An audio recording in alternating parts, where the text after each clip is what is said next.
नमस्कार साथियों, ये हमारी तीसरी वीडियो है सानवी इंस्टीट्यूट की तरफ से। आज हम पढ़ेंगे सिंधु घाटी सभ्यता का दूसरा चैप्टर। ठीक है, फैक्ट याद करने हैं और जल्दी जल्दी आगे बढ़ना है। ठीक है, ज़्यादा टाइम वेस्ट नहीं करेंगे इस पे। दो क्वेश्चन आते हैं, कल का भी और आज का भी। उसके बाद मैंने क्विक रिवीजन भी डाल रखी है। जिसे लग रहा है ना कि कैसे करेंगे इतना बड़ा, तो वो कृपया करके लास्ट में दिया हुआ है क्विक रिवीजन वाला, उसको कर लेना। कल मैं इसके एमसीक्यू क्वेश्चन भी थोड़े डाल दूंगा। ठीक है, चलें फिर करते हैं स्टार्ट। सिंधु घाटी सभ्यता व्यापार कैसा था? सिंधु सभ्यता की अर्थव्यवस्था का मुख्य आधार था, एक मिनट चेक कर लो रिकॉर्ड हो रहा है, आजीविका का प्रमुख स्रोत था आंतरिक और अंतर्राष्ट्रीय व्यापार। मतलब जो इनका व्यापार था देश और विदेशों में था। क्षेत्रीय प्लस विदेशी व्यापार दोनों प्रकार प्रचलित थे। व्यापार का झुकाव हड़प्पाई सभ्यता की ओर अधिक था, क्योंकि निर्यात ज्यादा और आयात कम था। देख लो, हम निर्यात करते थे उस टाइम पे। आयात के लिए वस्तुएं कहाँ कहाँ से लेके आते थे? चांदी ईरान से, सोना कोलार कर्नाटक से, टीन जो था अफगानिस्तान से, तांबा गनेरी राजस्थान से, लाजवर्द कहाँ से लेके आते थे? अफगानिस्तान। ओके, सिंधु घाटी सभ्यता व्यापार की उन्नति का मुख्य कारण क्या था? हमारे पास कच्चा माल जो था पर्याप्त उपलब्ध था। ठीक है, कपास, मिट्टी, पत्थर और धातुओं की भरपूर उपलब्धता थी। कर्नाटक से सोना, राजस्थान से तांबा, अफगानिस्तान से लाजवाब जैसे आयातों से कच्चा माल आसानी से प्राप्त होता था। ठीक है, कर्नाटक से सोना मिल जाता था, राजस्थान से तांबा, अफगानिस्तान से लाजवर्द। ये जो था आयात के लिए कच्चा माल आसानी से प्राप्त हो जाता था। उन्नत उद्योग क्या क्या थे हमारे पास? वस्त्र उद्योग, कपास से सूती कपड़े, ठीक है, मृद भांड, धातु मूर्तियां जैसे कांसे की नृत्यकी की मूर्ति, ये आया था यूपीएससी में क्वेश्चन। ठीक है, सील मोहर और मनकों का विकसित उत्पादन था। ठीक है, इनका व्यापारिक मूल्य उच्च था, जिससे अंतर क्षेत्रीय और अंतर्राष्ट्रीय विनिमय को बढ़ावा मिला। ठीक है, इनका जो जब इनको बेचते थे इनका मूल्य काफी अच्छा था, तो इसके कारण क्या होता था? हमें अंतर्राष्ट्रीय विनिमय को बढ़ावा मिला। ओके, आयात प्रणाली की स्थिति, ये वाग विशेष रूप से तकनीकी परिवहन साधनों के विकास को दर्शाता है। क्या क्या इनके साधन को का वो यूज करते थे? कच्ची सड़कें थी, निर्माण कार्य प्राचीन था, पक्की सड़कें नहीं थी। फिर भी ये कुछ मात्रा में स्थल परिवहन संभव बनाता था। ठीक है, एकाकी गाड़ियों का चयन था। सिंधु लोगों को दोपहियों की बैलगाड़ी का उपयोग आता था, ये माल ढुलाई में सहायक थी, गाड़ियों का प्रयोग करते थे। ठीक है, पहियों में स्पोक नहीं था, पहिए ठोस थे, अंदर से खाली नहीं। तकनीकी स्तर अभी प्रारंभ था। ठीक है, नेमाबाद में कांस्य गाड़ी के प्रमाण, तकनीकी प्रयोग और धातु संबंधी कार्य का प्रमाण, गाड़ी निर्माण उन्नत स्तर पर था। ठीक है, जल मार्ग मुख्य माध्य था। ठीक है, अधिकतर शहर नदियों के किनारे बसे थे, जैसे मोहनजोदाड़ो सिंधु के पास, जिससे नाव द्वारा भारी माल ढुलाई संभव हुई। पाल वाली नौका का प्रयोग करते थे, हवा का प्रयोग कर लंबी दूरी के व्यापार की संभावना साकार हुई। ये समुद्री संपर्क का संकेत भी है। लोथल जैसे बंदरगाह भी, लोथल में क्या था? बंदरगाह था। मापतोल की समरूप इकाई 16 के गुणज का प्रयोग, सिंधु सभ्यता के लोग मापतोल के लिए 16, 32, 64 जैसे अंकों का प्रयोग करते थे। ये प्राचीन काल में षोडश पद्धति कहलाती थी, जो कि एक प्राचीन गणात्मक प्रणाली थी। 16 के गुणज का प्रयोग करते थे वो, 16, 32, 64। ठीक है, संपूर्ण सभ्यता में एक समान माप पद्धति, मतलब एक जैसे मापतोल की पद्धति थी। सभ्यता में उत्तर में मांडा से लेकर दक्षिण में दैमाबाद तक एक समान माप प्रणाली का होना दर्शाता है। क्या दर्शाता है ये? राजकीय नियंत्रण और केंद्रीकृत प्रशासन था।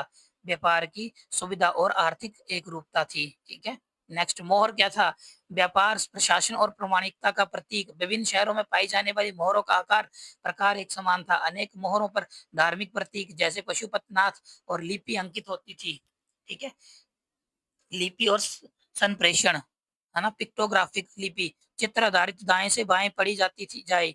लगभग 2000 से अधिक संकेत पाए जाते थे, लेकिन लिपि अभी तक अपठनीय थी। ठीक है, राजकीय सांस्कृतिक और सामाजिक अनुकूलता, ये पंक्ति बताती है कि पूरी सभ्यता में व्यवस्थित शासन, सांस्कृतिक समरूपता, सामाजिक स्तर पर एक रूपता मौजूद थी। ठीक है, व्यवस्थित शासन था वहां पे, सांस्कृतिक समरूपता थी। ठीक है, सामाजिक स्तर पर एक रूपता थी, मिलजुल के रहते थे।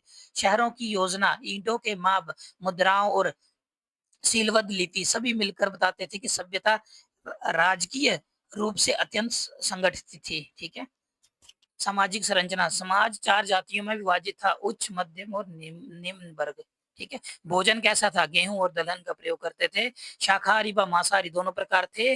अनागारों की व्यवस्था थी। कृषि कार्य अक्टूबर से मार्च के बीच में होता था।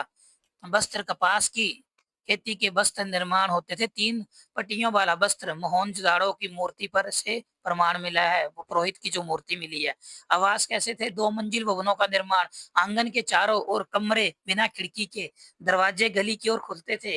निर्माण सामग्री क्या थी? लकड़ी, ईंट, पत्थर से, प्रत्येक घर से जुड़ी नाली, जल निकासी की उत्तम व्यवस्था थी। मनोरंजन के लिए क्या करते थे? शतरंज का की शुरुआत की थी, ठीक है। पशु युद्ध, मुर्गों की लड़ाई, नृत्य संगीत की प्रचलित था।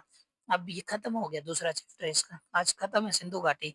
तो ये आपके लिए क्यों रिवीजन, जिनको लगता है ना अरे दीदी इतना बड़ा कैसे पढ़ेंगे, वो ये देख लेना, ठीक है बच्चा, डरना नहीं है, तुम सब कुछ कर सकते हो, ठीक है। समय काल 2500 से 1750 ईस्वी, कांस्य युगीन सभ्यता बोलते हैं इसको। स्थल क्या थे? हड़प्पा। हड़प्पा कहाँ है? पाकिस्तान, पंजाब में। पहला खोजा गया स्थल 1921 अनागार। मोहनजोदाड़ो पाकिस्तान के सिंध में। नृत्यागना सनानागार गेट ग्रेट बात था, ठीक है। लोथल गुजरात बंदरगाह और ढलाई पट्टी। धोलावीरा गुजरात कच्छ जल प्रबंधन। द्वैत नगर योजना कालीबंगा राजस्थान, जली हुई फसल के अवशेष मिले हैं वहां पे। राखी गढ़ी कहाँ है? हरियाणा। अब तक की सबसे बड़ा स्थल, भाई अभी पता है ये ना न्यूज में चल रहा था थोड़े दिन पहले, 5-7 महीने की पहले की बात है, तो इसको अच्छे से पढ़ना। और आई थिंक हड़प्पा संस्कृति की ये पढ़ने के लिए जो लिपि पढ़ लेगा, तो कोई गवर्नमेंट है साउथ की है वो, उसने कुछ बोला है कि मतलब हम इतनी पेमेंट करेंगे जो पढ़ लेगा, तो ये हाईलाइटेड है, टॉपिक आ सकता है। तो यूपीएससी ने भी पूछा तो आपको भी पढ़ना है ये, ठीक है। नगर नियोजन कैसा था? ग्रिड पैटर्न से, सड़कें सीधी थी, एक दूसरे को समकोण पर काटती थी, घर पक्की ईंट, 2 मंजिला थे। उन्नत जल निकासी प्रणाली थी। सार्वजनिक स्नानागार थे, अनागार थे, नालियां ढकी हुई, हर घर से जुड़ी थी, ठीक है। अर्थव्यवस्था, गेहूं, जौ, कपास, दलहन। व्यापार, मोसोपोटामिया से सील मोहर प्रमाण। मुद्रा नहीं थी, वस्तु विनिमय होता था, मतलब वस्तुओं का दान प्रदान करके सामान खरीदते थे। बंदरगाह कहाँ था? लोथल में। सामाजिक जीवन कैसा था? उच्च था, मध्यम था, निम्न वर्गीय था। लोग स्वच्छता पसंद करते थे। पशुपालन भी प्रचलित था, विशेषकर बैल, हाथी, कुत्ता, गाय। धर्म और संस्कृति, मातृ देवी, प्रजनन की देवी की पूजा होती थी। पशुपति महादेव, त्रिशूल, जानवरों के साथ। पीपल वृक्ष था। अग्नि जल पूजन और मूर्तिकला, नृत्या नृत्यागना, पुजारी की मूर्ति मिली है। शिल्प कला, मोहरे मोहरे और खिलौने और आभूषण। लिपि और भाषा, सिंधु लिपि अब तक की अपठनीय है। चित्र लिपि का प्रयोग। लेखन कैसे होता था? दाएं से बाएं, इसको क्या बोलते थे? वस्त्रभेदन। पतन के कारण क्या थे बताया? उनका प्राकृतिक आपदाएं हो सकती हैं, सरस्वती नदी का सूखना हो गया, आर्यों का आगमन हो गया, व्यापार का पतन। तो ये इसके स्रोत बताए थे। खोजकर्ता कौन थे? दयाराम साहनी थे। मोहनजोदाड़ो आर डी बनर्जी ने की। डेट याद कर लेना, पूछ ले। विशेष तथ्य क्या थे? सिंधु सभ्यता, हड़प्पा सभ्यता, बिना लोहे की सभ्यता। लोहा लोहा नहीं था इसमें, ईंटों की सुनियोजित प्रयोग हुआ, मूल रूप से नगरी सभ्यता। तो यही था, खत्म हो गया टॉपिक। कल हम पढ़ेंगे, शाम तक मैं शायद एक टॉपिक लेके आ जाऊं। अब हम पढ़ेंगे महात्मा बुद्ध जी के बारे में, ठीक है। वहां से भी क्वेश्चन आते हैं, तो करते रहना यार, लाइक और सब्सक्राइब तो कर दो चैनल को, नहीं तो यूट्यूब कोई भी पब्लिसिटी नहीं करेगा, मैं बता रहा हूँ।